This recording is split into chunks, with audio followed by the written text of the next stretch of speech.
Hello. So in this video, I'm going to talk about whatever I feel like about the patch as a whole. You know, the tier list changes, the buffs, the collab events. This patch was quite big, you know. There's a lot to be talked about. And I'm going to be reacting to the gameplay in the background of Buffed Blade's performance on all the 3 endgame modes. I'm going to try and do this more like in the future, more videos where I go in depth on my decisions in the clears, why I attack this enemy, why I do this rotation instead of this, to maybe help some people clear the new endgames better. So yeah, let's move. Now you might have noticed that I normal basic attacked on Blade on his first turn. That is a unique rotation that I came up with. I don't know if that's like already in the internet, to fix one of Blade's problems in his kit. When you use your skill on the first turn with Blade, you go Blade Sunday Blade and then Blade Sunday Blade again. Because his skill ends at the end of his turn, on the second time Blade gets pulled up by Sunday, he will lose his skill buff, losing his taunt and his damage boost while he's out of turn, leading to a big DPS loss. If your follow-up triggers in that window, you will lose a lot of damage. You won't get hit as much while out of turn. If you have to ult out of turn, you will lose a lot of damage too. But with this rotation, assuming no action value debuffs, you can fix this problem because your skill will end before Sunday pulls you up every time. So you can always have your buff out of turn, no matter what. Also, you don't lose much damage from doing this on the first turn because you're not buffed by Sunday yet, you're not buffed by Triby's ult yet, you're not buffed by Hyacine's ult yet. It doesn't make that much of a difference. This rotation is only useful if you're using the -1 speed setup. If you don't use this setup, craft your mana speed boot with crit rate and crit damage and give it to him, for God's sake. You're telling me you don't have 45 speed boots on your backpack in big 2025? I would sell my mom to get a speed crit rate crit damage boot for Acheron. Now, for Hule's side right here, it's gonna be quite easy to do this clear on Blade. You just gotta watch out for your ult to not waste any energy when he attacks you. This is the only thing you really want to pay attention to when playing Star Rail. It's like a quick time event. Triby won't be doing that much damage right here. It's gonna be quite tragic. You can clear the other side with Blade, although the other side has like that damn fucking horse and no wind weaknesses. Triby gives the res pan and she will be doing a lot of damage to the true sting. The boss is really weak against destruction units that can kill the little stings and do blast damage, but also with the blast damage, but also do a lot of damage to the boss, right? It was created when they wanted to shield Jingliu and Mimber Lune, right? And the stings also give you a dot, and Blade really likes those. You just have to think better about when to use your support cleansing ability to not accidentally cleanse Blade when he has a dot on him, to not waste any stacks. Okay, side note, I don't know why, but Blade never gets hit by this attack, bro. It's a fucking mystery. I want Blade to get hit because it implants this stupid fucking debuff that when you don't attack the boss, your character gets CC'd. And when that goes into like a skill spamming support like Bronya or Sunday, man, it's so annoying, bro. I hate these fucking furries, man. Holy shit. You can't even cleanse the debuff through normal means. You have to attack the boss to not get CC'd. Also, look at that fucking memory imprint damage, bro. Oh my god. This game is so cooked. Holy shit. I remember that imprint doing 40% of Hule's HP bar the first time he was on MLC, bro. These memory buffs are so ass, man. Holy fuck.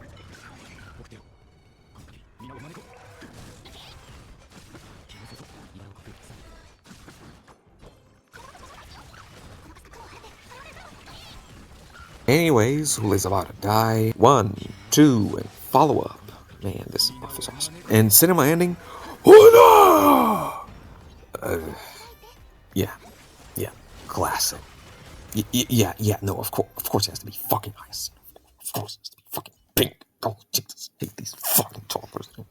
Holy shit, give me that shit, you fucking. In regards to the team investment here, I got Sunday's Light Cone from this patch. It's not really a needed investment. Like, you can feel the energy difference and the skill point difference from Bronya's Light Cone, and it is like a big fucking difference, but it's not necessary for you to clear.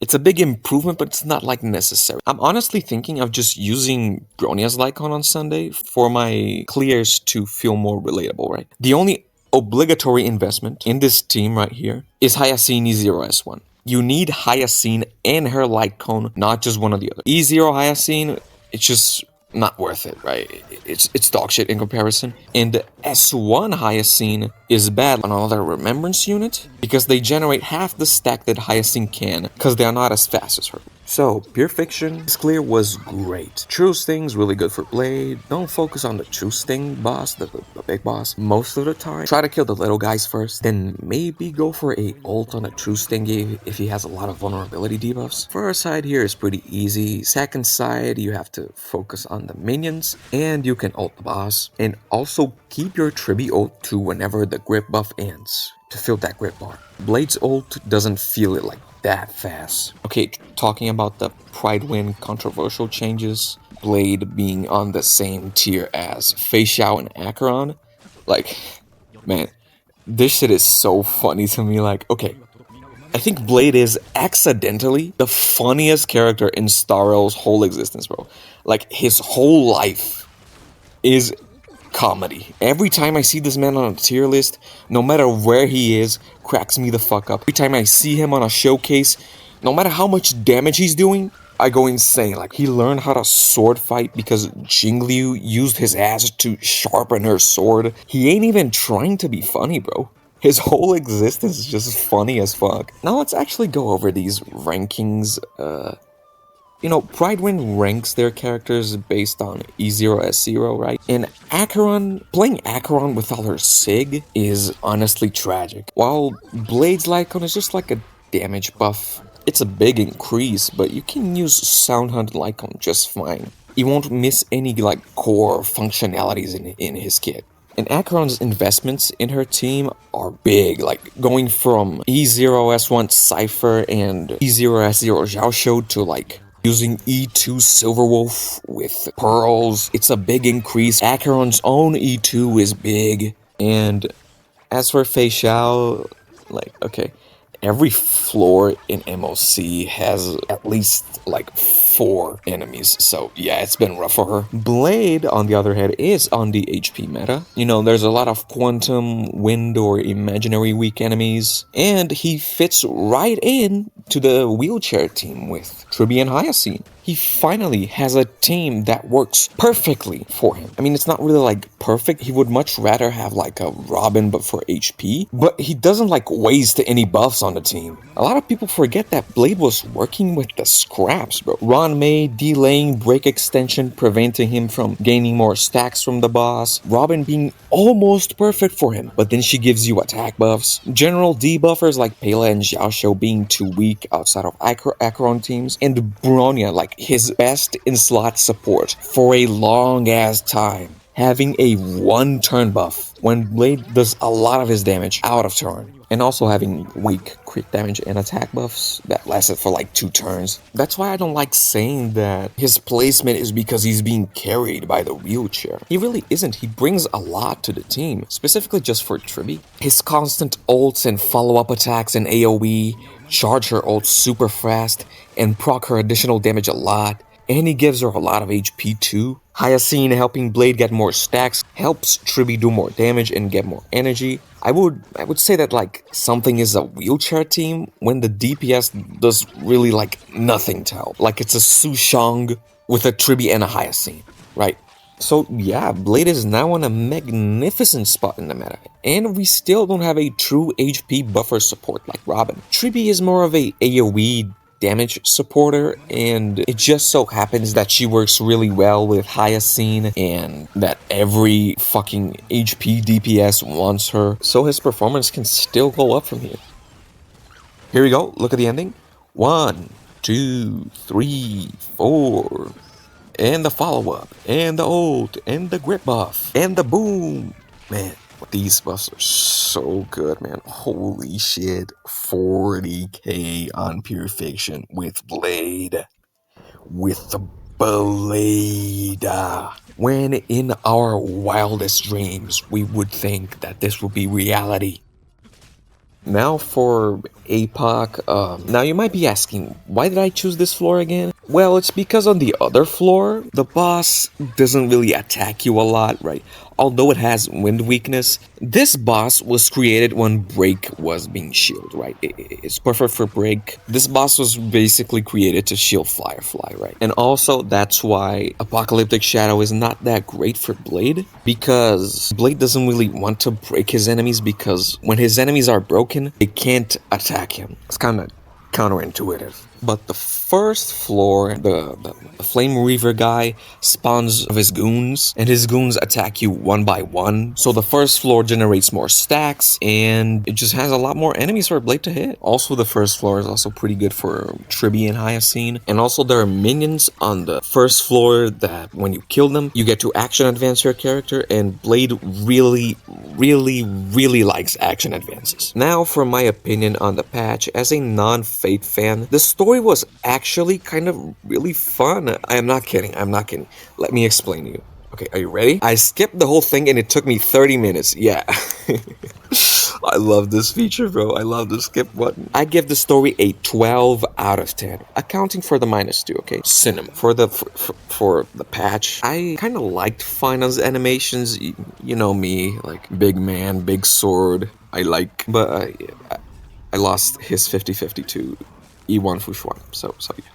Unlucky. I enjoyed the bird event rerun, but I got it done like within 1 hour. I was kind of having too much fun in the event. I was smurfing these boss, bro. It was insane. We have the buffs, you know, I am in love with Blade's buffs. I don't have another dot unit to use with my Kafka, so I'm gonna have to wait to test that out. I want to pull for Silverwolf really bad, and Jingliu's rework was ass. She deals more damage, yeah, with her perfect team. Not as much as Blade, though. But they ripped her off of her previous best in slot support, her previous best in slot stats for her relics, and a big portion of her damage is only like accessible if you have E0S1 Hyacine. They ripped her off of her previous best in slot team, and they're making you pull for 2 brand new 5 stars in their light goons. Oh my god, it's so ugly. I will go over the Jingliu changes in the next video, but yeah, those were not good changes like at all. For the new Fate units, Saber's animations look cool. She looks cool, but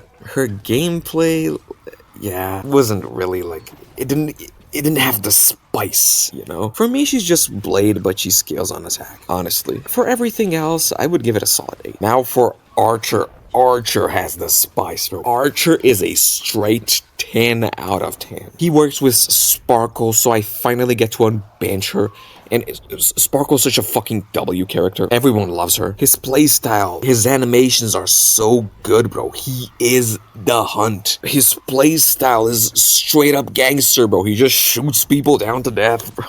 And his ult, the chant, everything is so badass, bro. People said that his mono looked ass, but I don't watch Fate, so for me, he looks good. Yeah, that's basically it for the patch, right? It doesn't have like too many events. HSR's in-game modes don't reset fast enough, so it can kind of feel stale at times. Just as a little bonus, I want to do a prediction on the next buffs they will announce. Just because I want to. I think it will be one of these 6 units. Sparkle, Fushuan, Sela, Dill, Duan Mei, or Luocha. Sparkle buffs I think are like the most likely to come. I think because they reran her, Archer works super well with her. I think they want to bring her back somehow. And if they do that, they might also want to buff Dill. Now for Fushuan, you know, HP meta is getting stronger. I think they would want to give her kit like some love and update it to modern standards. I think these 3 units are the most likely to get a buff. As for Ranmei, Luocha, and Sela, I'm kind of unsure. They did put Ranmei and Luocha on the store. That's kind of sus. And Luocha is like a healer. He works pretty well with the HP characters like My Day, Casterus, right? But Sela is now on the 50-50 loss pool along with Fushuan. That is also a big factor to consider. And her rerun was like a decade ago. But also you have to consider that Firefly is rerunning for some reason. And they probably want to do a Remembrance Break unit in the near future. I don't think they're completely done with the Break archetype. Ranmei works pretty well with Firefly. Considering all the facts, I'ma guess they will do Fushuan, Sparkle, Dill, and then yeah, Sela, she needs some love like urgently, brother. Yeah, that's it for the video. Love the patch, love the new blade, I love Archer, I love the skip button, 8 out of 10 patch. Yeah, like and subscribe.